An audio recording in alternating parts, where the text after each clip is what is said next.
I found $3 million in cash hidden in our attic. What I discovered next changed everything. My hands are shaking so badly I can barely hold the flashlight. There's cash everywhere. I'm talking stacks and stacks of $100 bills stuffed inside old suitcases, garbage bags, even shoved between the rafters. My husband Jake is just standing there, frozen, his face pale as a ghost. We bought this house 3 months ago for $180,000, and now I'm staring at what has to be millions of dollars hidden in our attic. But here's the thing, something about this feels really, really wrong. Real quick before I continue, if you're enjoying this story, hit that like button and subscribe for more real-life confessions. Trust me, this story gets even crazier. Let's get into it. Okay, so let me back up and tell you how we got here. My name is Emma, I'm 28 years old, and up until 3 months ago, I was barely making ends meet. I worked as a nurse at a hospital in Richmond, Virginia, pulling double shifts just to pay off my student loans. Jake, my husband of 2 years, was a high school history teacher, making maybe $45,000 a year. We lived in a cramped one-bedroom apartment that cost us $1,200 a month, and honestly, we were drowning. Between my $80,000 in student debt and Jake's $30,000, plus our car payments and credit card bills, we were living paycheck to paycheck. But we wanted to start a family. We wanted a house with a yard, maybe a dog, the whole American dream, you know? So we saved every penny we could for 3 years. We stopped eating out, canceled our streaming services, sold stuff on Facebook Marketplace, whatever it took. Finally, we had $20,000 saved up for a down payment. That's when we found the listing for 412 Maple Street. It was this old Victorian house on the edge of town, built in 1892.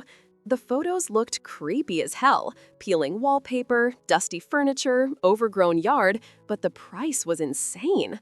$180,000 for a 4-bedroom house? In this market? Our realtor, Denise, was like, "Look, I'm not going to lie to you guys. There's a reason it's so cheap. The previous owner died in the house, and the neighbors say it's haunted." I remember Jake laughing. "Haunted? Come on, that's just people being superstitious." "I'm serious," Denise said, lowering her voice like she was telling us a secret. The old man who lived here, Walter Gibson, was some kind of recluse. Died alone in his sleep about 6 months ago. His only living relative is a nephew in California who just wants to sell it fast and be done with it. But people in the neighborhood swear they've seen lights on at night, heard weird noises. I've had 3 potential buyers back out. Jake and I looked at each other. We didn't believe in ghosts. We believed in getting a good deal. "We'll take it," I said. The inspection came back mostly clean. Old plumbing, outdated electrical, but structurally sound. We closed on the house in early August, and I'll never forget the feeling of walking through that front door with our keys. It was ours. Dusty, creepy, maybe a little haunted, but ours. The first few weeks were exhausting. We spent every weekend scrubbing, painting, ripping out old carpet. The house had clearly been neglected for years. We found the weirdest stuff: old newspapers from the 1960s, vintage medicine bottles, a collection of creepy porcelain dolls in the basement that I immediately threw out. But we didn't find anything valuable, just junk. Jake's mom came to visit and was like, "This place gives me the creeps. Why didn't you just buy something normal?" "Because something normal costs $350,000, Jake told her. "This is what we could afford." She walked through every room, shaking her head. "Well, at least check the attic. You never know what people hide up there. My cousin found a baseball card collection worth $50,000 in his attic." I'd been avoiding the attic, to be honest. The pull-down stairs were old and rickety, and the space up there was dark and cramped. But after Jake's mom left, I turned to him and said, "Should we check it out, just to make sure there's no water damage or anything?" "Yeah, probably smart," he said. "Let me grab some flashlights." Little did I know, that decision would change our lives forever. It was a Saturday afternoon in late October. Jake climbed up first, his flashlight beam cutting through the darkness. "Whoa," I heard him say, "there's a lot of stuff up here." I climbed up behind him, my heart racing a little. I don't know why, but something felt off. The attic was huge, stretching the entire length of the house, and it was packed. Old furniture covered in dusty sheets, cardboard boxes stacked against the walls, an ancient trunk that looked like it belonged in a museum. "This is gonna take forever to clean out," I said, coughing from the dust. Jake was already pulling sheets off furniture.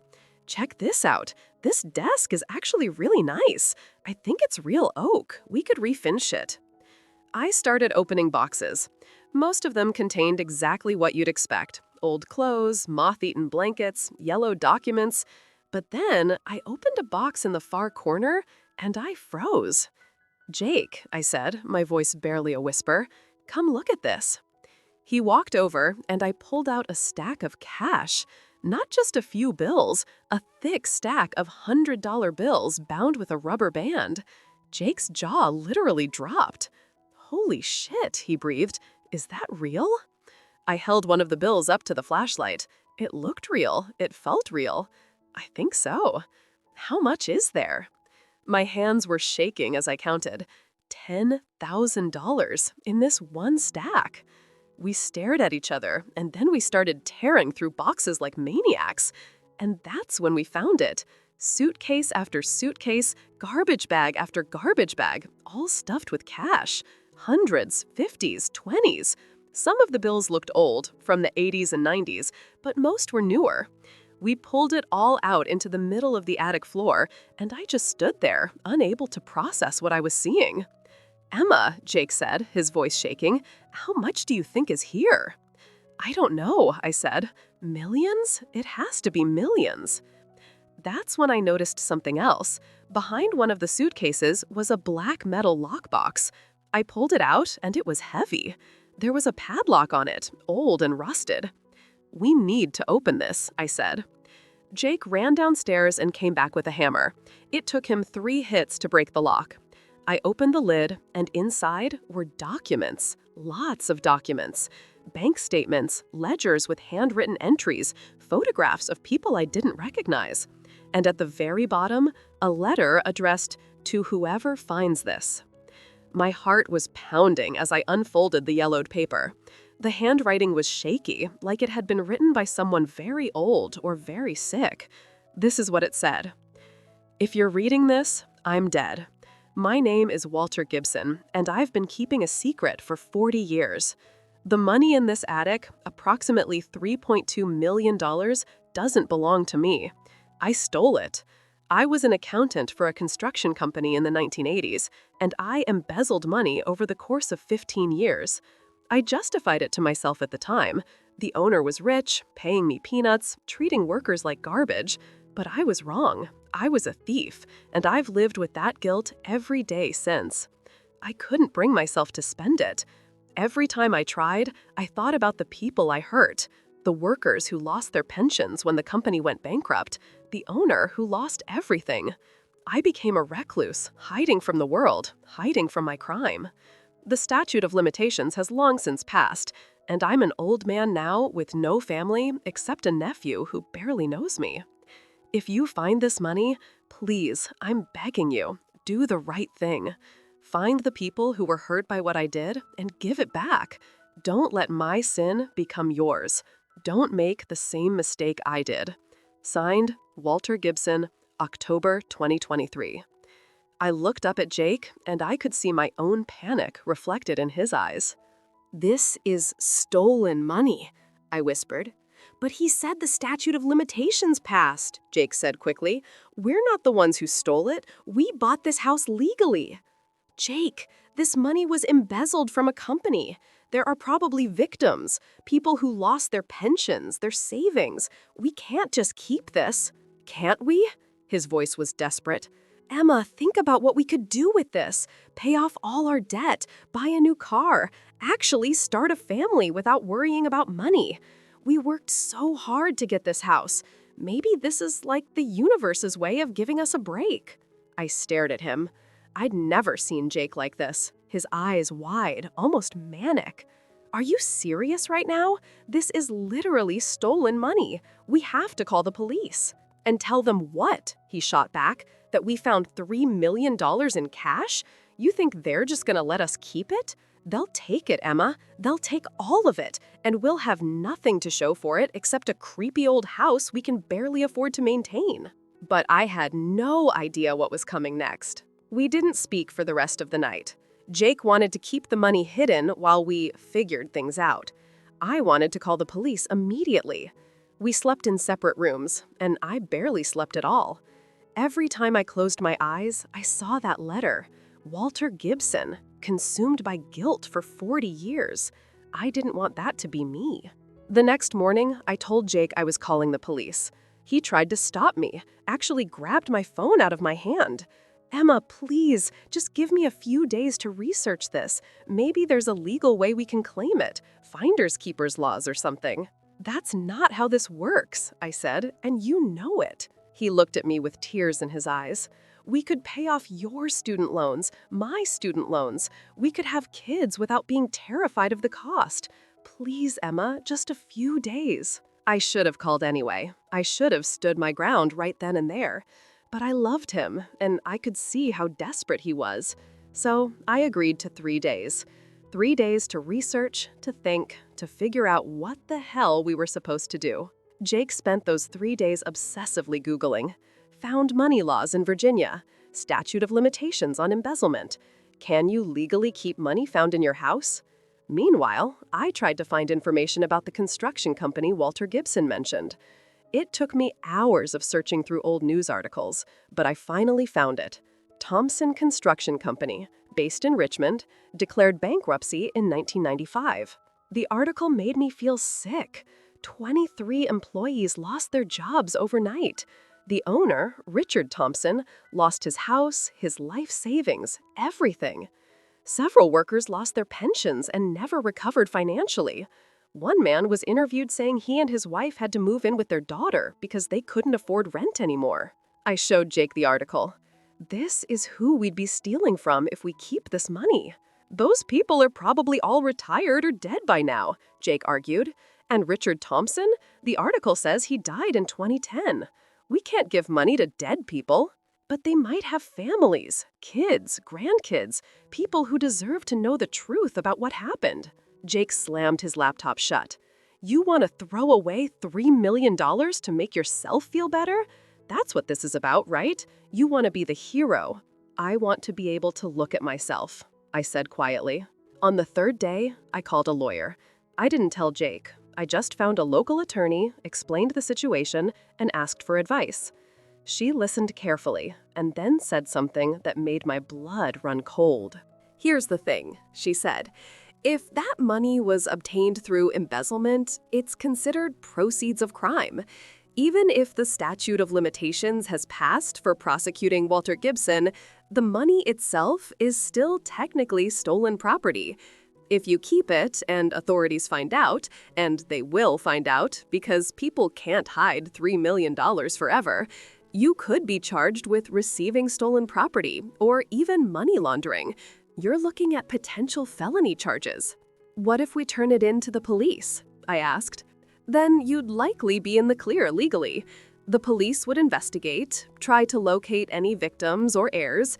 If they can't find anyone after a certain period, the money might be turned over to the state, or, in some cases, you might be able to claim it.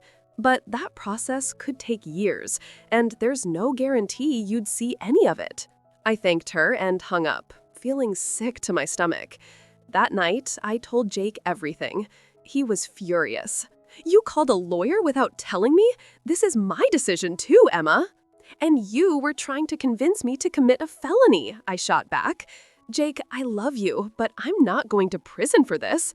I'm calling the police tomorrow morning. The hell you are, he said. And for the first time in our relationship, I was actually scared of him. His face was red, his hands were shaking. That money could change our lives. Do you understand that? We'd never have to worry again. We could give our kids everything we never had. At what cost? I asked, tears streaming down my face. Our integrity? Our freedom? What kind of life is that? He stormed out of the room, and I heard him go up to the attic. I followed him, my heart pounding. He was stuffing money into a duffel bag. What are you doing? I demanded. Taking what's mine, he said without looking at me. Half this house is mine, half that money is mine. If you want to be stupid and give it all away, fine, but I'm keeping my share. Jake, please don't do this, please. He zipped up the duffel bag, it had to contain at least $1 million, and pushed past me. I heard him thunder down the stairs, heard the front door slam. I stood there in the attic, surrounded by the remaining cash, and I completely broke down. I sobbed until I couldn't breathe, until my chest hurt, until I had no tears left. When I finally pulled myself together, I called the only person I could think of, my older sister, Rachel. She lived 2 hours away, but she answered on the first ring. "Emma, what's wrong?" I told her everything. The house, the money, the letter, Jake leaving with a duffel bag full of cash. She listened without interrupting, and when I finished, she said, "I'm coming to get you. Pack a bag. You're staying with me until this gets sorted out." But the money! The money isn't going anywhere tonight. First thing tomorrow, we call the police together, okay? I agreed. I packed a bag, took one last look at the attic, and locked the house behind me. Rachel picked me up an hour later, and I cried the entire drive to her place. What happened next completely blindsided me. The next morning, Rachel and I drove back to the house with a police officer named Detective Sarah Martinez. I'd called the non-emergency line and explained that I'd found a large amount of cash and a confession letter. Detective Martinez was maybe 40, with sharp eyes and a no-nonsense attitude. "You did the right thing calling us," she said as we pulled up to the house. "This kind of situation, people make bad decisions and end up ruining their lives." I thought about Jake and felt sick. I still hadn't heard from him. He wasn't answering my calls or texts. Inside, I led Detective Martinez up to the attic. She put on gloves before touching anything, examining the cash, the suitcases, the metal lockbox. She read Walter Gibson's letter carefully, photographed everything, and then made several phone calls. "We're going to need to take all of this into evidence," she told me. "I've contacted the FBI's Financial Crimes Unit. With this amount of money and the nature of the crime, they'll want to be involved. You'll need to give a full statement about how you found it and what happened after." "Am I in trouble?" I asked, my voice shaking. "Not as long as you're being completely honest with me," she said, her expression softening slightly. "I know this must be overwhelming, but you made the right choice. A lot of people wouldn't have." That's when I heard the front door open downstairs. My heart leapt. Was it Jake? But then I heard an unfamiliar voice. "Hello? Is someone here?" Detective Martinez immediately went on alert. "Stay behind me," she told me quietly, her hand moving to her weapon. We went downstairs, and standing in my living room was a man I'd never seen before. He was maybe 60, wearing an expensive suit, and he looked absolutely furious. "Who are you?" Detective Martinez demanded, "and how did you get in here?" "I have a key," the man said coldly, holding it up. "I'm Philip Gibson. Walter Gibson was my uncle, and I'd like to know what you're doing in my property." "Your property?" I said, my voice rising. "I bought this house. I have the deed." "A deed you obtained under false pretenses," Philip said, his eyes narrowing. "You knew about the money, didn't you? That's why you bought this house so quickly, no questions asked. You were hoping to find it and keep it." "That's not true," I protested. "I had no idea there was money here until 3 days ago." Detective Martinez stepped between us. "Mr. Gibson, I'm going to need to see some identification, and you need to explain right now how you accessed this property without permission."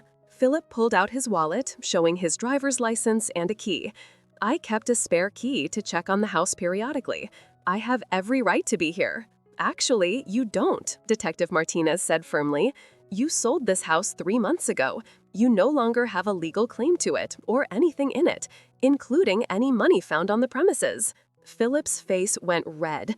"That money belongs to my uncle's estate. I'm his only living heir. Whatever claims this woman thinks she has." "Your uncle left a letter confessing to embezzlement," I interrupted, my anger finally overriding my fear. "That money was stolen. It doesn't belong to you any more than it belongs to me." "Let me see that letter," Philip demanded. "It's evidence in an active investigation," Detective Martinez said. "You're not seeing anything. In fact, I'm going to need you to leave this property immediately, or I'll have you arrested for trespassing." Philip looked like he wanted to argue, but something in Detective Martinez's expression must have convinced him to back off.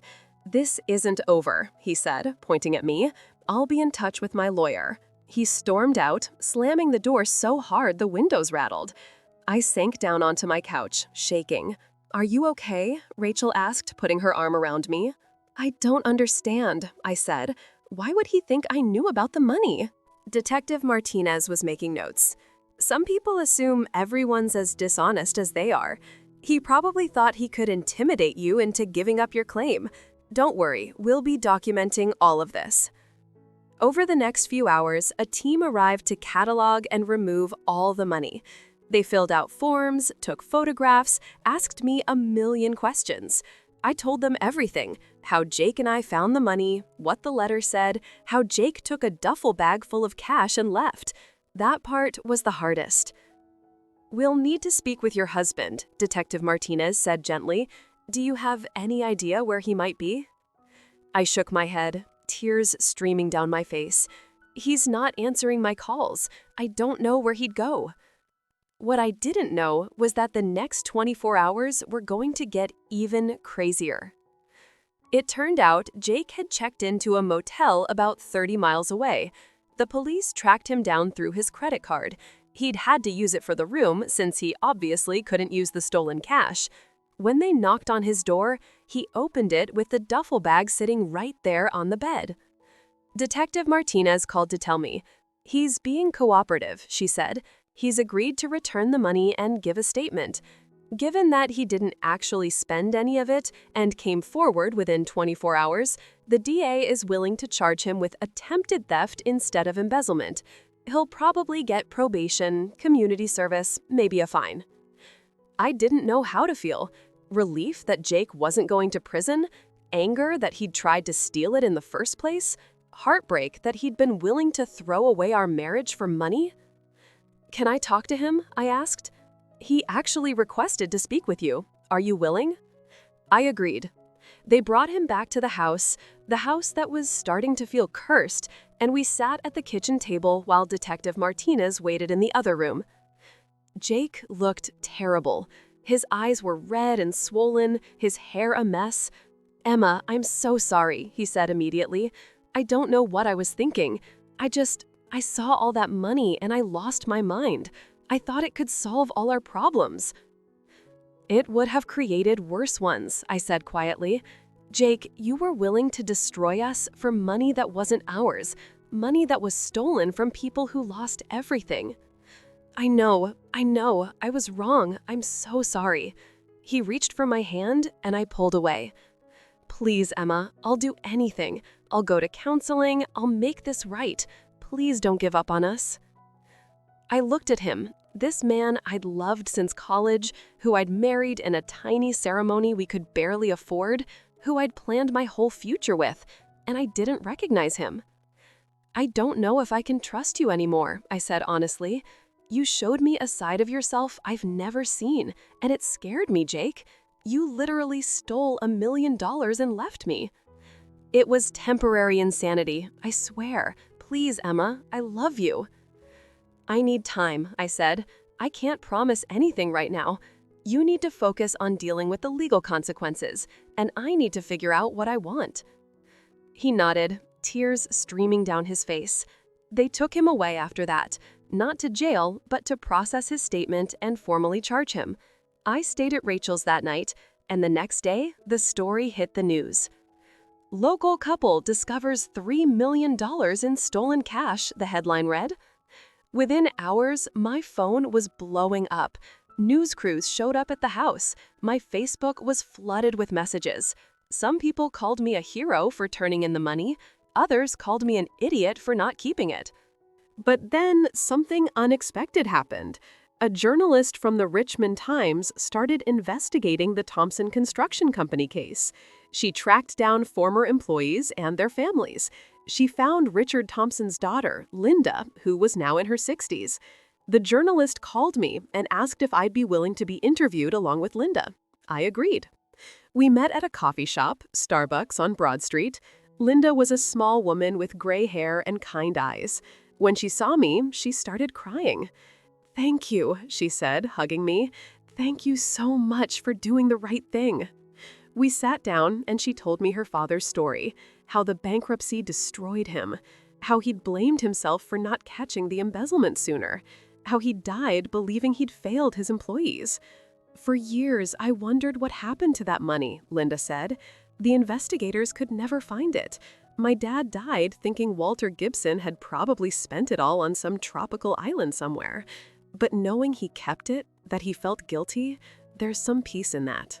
"What will happen to the money now?" I asked. "The FBI is still investigating, trying to track down all the victims or their heirs.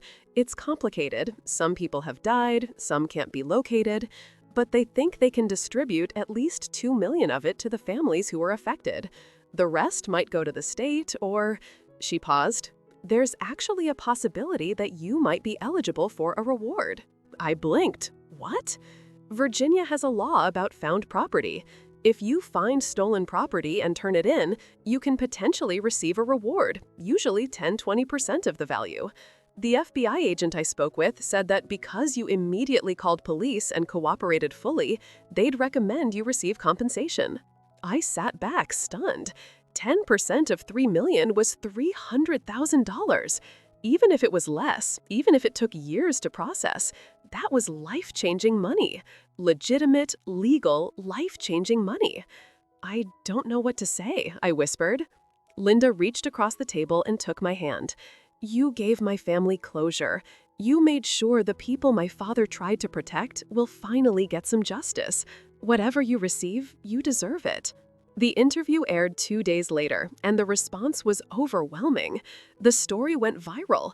"Honest woman returns $3 million, may receive reward," was trending on Twitter. My inbox was flooded with messages of support. But the craziest part? Philip Gibson, Walter's nephew, tried to sue me. He claimed that as Walter's heir, he was entitled to the money. His lawyer argued that the statute of limitations had passed, therefore the money was no longer considered stolen property and should go to Walter's estate. The judge threw the case out in about 5 minutes. "Mr. Gibson," she said, "your uncle confessed to embezzlement in writing. That money is proceeds of crime and will be distributed according to the law. This court finds your claim without merit." Philip stormed out of the courtroom. I never saw him again. But here's where it gets really crazy, something I never expected.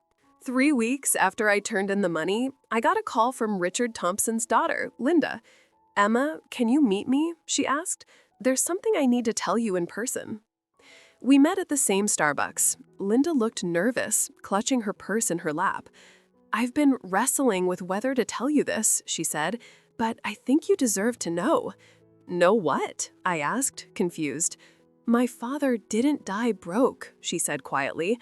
"I mean, he did lose almost everything in the bankruptcy, but about 5 years before he died, he started a small consulting business. Nothing huge. He helped small construction companies with their accounting and project management. He was good at it, really good. By the time he passed away, he'd built it into a pretty successful operation." "That's wonderful," I said, still not understanding why she looked so anxious. "Emma, my father left the business to me in his will. It's worth about $8 million now. I've been running it for the past 15 years, and we've done well. Very well." She took a deep breath. "What I'm trying to say is, I don't need the money from the embezzlement recovery, and neither do most of my dad's former employees. We tracked down 14 of the 23 affected families. 4 have passed away with no heirs, 3 are financially stable, 7 could use the money, but they're not desperate." "I still don't understand what you're telling me," I said. Linda reached into her purse and pulled out an envelope. The FBI agent handling the case said that after they distribute portions to the families who need it most, there will be approximately $1.8 million remaining. Given Virginia's laws and the circumstances, you're entitled to claim it as found property. But here's the thing. I talked to the other families, and we all agreed. We want you to have more than that." She pushed the envelope across the table. I opened it with shaking hands. Inside was a check, made out to me, for $500,000. "What? Don't. I couldn't form a coherent sentence. It's from all of us, Linda explained, the families you helped. We each contributed what we could afford. It's separate from whatever the FBI awards you. It's a thank you for your integrity, for doing what so many people wouldn't have done. I burst into tears right there in Starbucks. Linda came around the table and hugged me while I sobbed into her shoulder. You saved me, I told her when I could finally speak. I was so lost. My marriage fell apart. I didn't know what I was doing with my life. And you gave me hope. You gave us justice, Linda said firmly. And now we're giving you a future. Over the next 6 months, things moved quickly. The FBI officially awarded me a 15% finder's fee, which came to $450,000. Combined with Linda's check, I suddenly had nearly $1 million. Legitimate, taxable, legal money. I paid off my student loans, all 80,000 of them. I paid off my car. I put $200,000 into a high-yield savings account and invested another $300,000. I hired a financial advisor, a good one, who helped me make smart decisions. And I bought a new house. Nothing huge or fancy, a nice 3-bedroom in a good neighborhood for $280,000. I didn't need a mansion, I just needed a fresh start. A place without memories of Jake and stolen money and difficult decisions. Ugh, Jake. We officially divorced 6 months after everything happened. He pled guilty to attempted theft and got 2 years of probation, 200 hours of community service, and a $5,000 fine. The conviction meant he lost his teaching license. Last I heard, he was working retail and living with his parents. Did I feel bad? Yeah, sometimes. We'd been together for 8 years. But I also knew I'd made the right decision. He'd shown me who he really was when tested, and I couldn't unknow that. Quick reminder, if you're invested in this story, hit that like button if you haven't already, and make sure you're subscribed so you don't miss what happens next, because it gets even more insane. The story doesn't end there, though. Remember how I said Richard Thompson's daughter ran his consulting business? Well, about 8 months after everything went down, Linda called me again. I have a proposition for you, she said. How would you feel about coming to work for me? I was confused. Linda, I'm a nurse. I don't know anything about construction or consulting. But you're honest, she said, and integrity is the most valuable asset in business. I need someone I can trust to help me expand into healthcare facility consulting. Hospitals, clinics, nursing homes, they all need construction and renovation work. You know that world. You understand what healthcare facilities need. I can teach you the business side. I thought about it for maybe 10 seconds. When do I start? I've been working for Thompson Consulting for a year now. My starting salary was $85,000, more than I ever made as a nurse. I'm good at it too. I understand how hospitals work, what they need, how to communicate between the medical staff and the construction teams.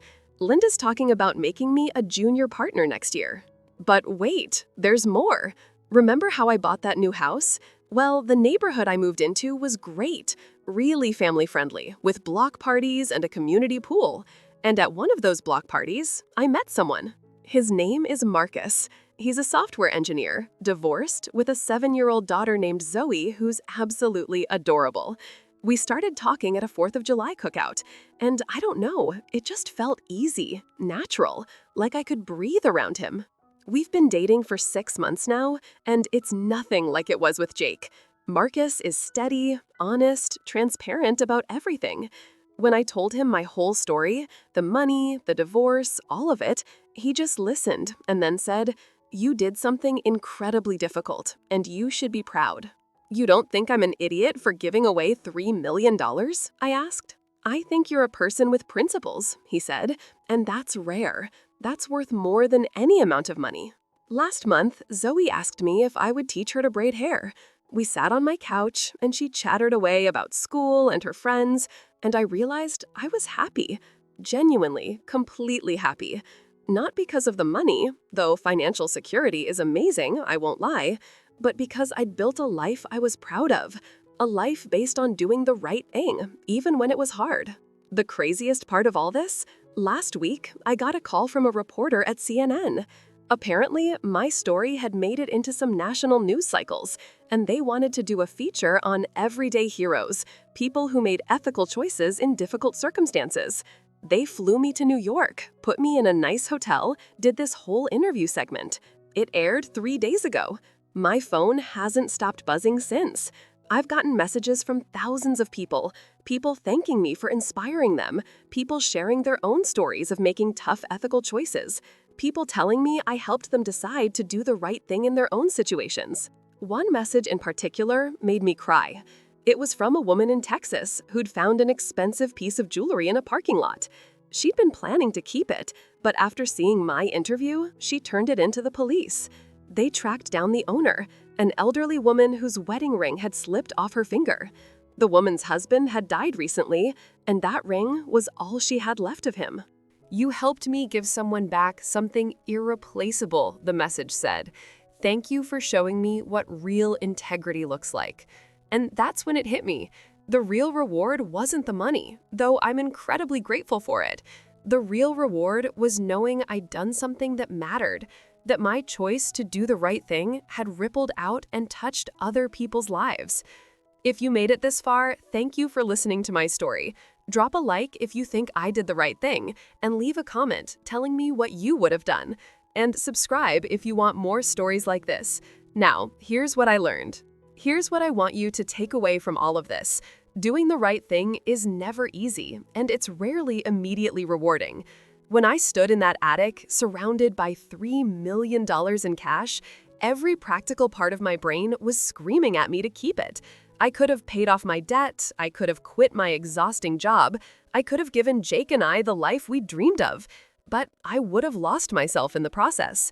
The person I am today, the person who sleeps peacefully at night, who looks forward to the future, who's building something real and meaningful, that person only exists because I made the hard choice, because I chose integrity over instant gratification. Your character isn't defined by what you do when things are easy. It's defined by what you do when you're tested, when no one's watching, when you could get away with doing the wrong thing. I was tested in that attic, and for a moment, I almost failed.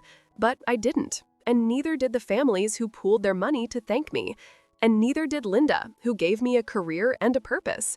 If you're facing a difficult decision right now, whether it's about money or relationships or career or anything else, I'm telling you, do the right thing.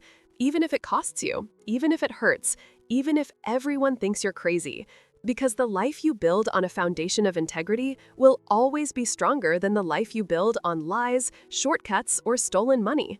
I'm 30 years old now. I have a job I love, a man I'm falling for, enough money to be secure, and a clear conscience.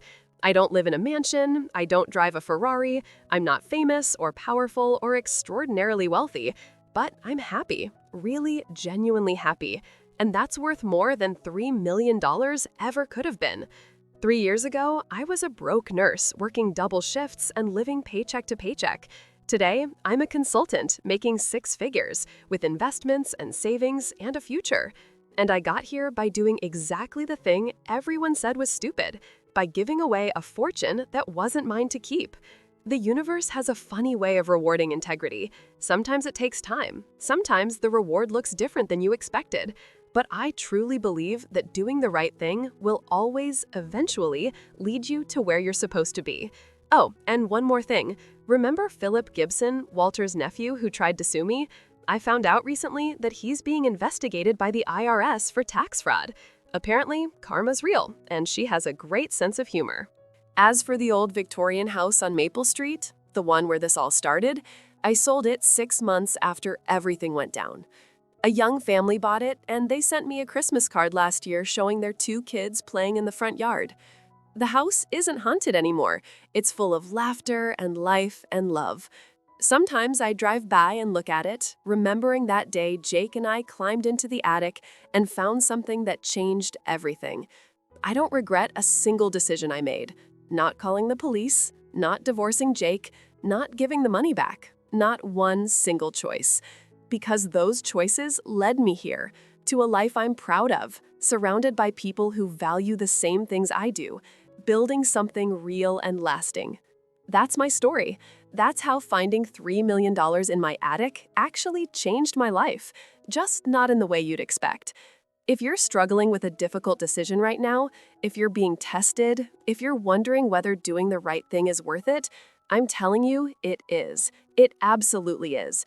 Choose integrity, choose honesty, choose the hard right over the easy wrong. Your future self will thank you. And hey, if you found this story inspiring or helpful or just entertaining, do me a favor and share it with someone who might need to hear it.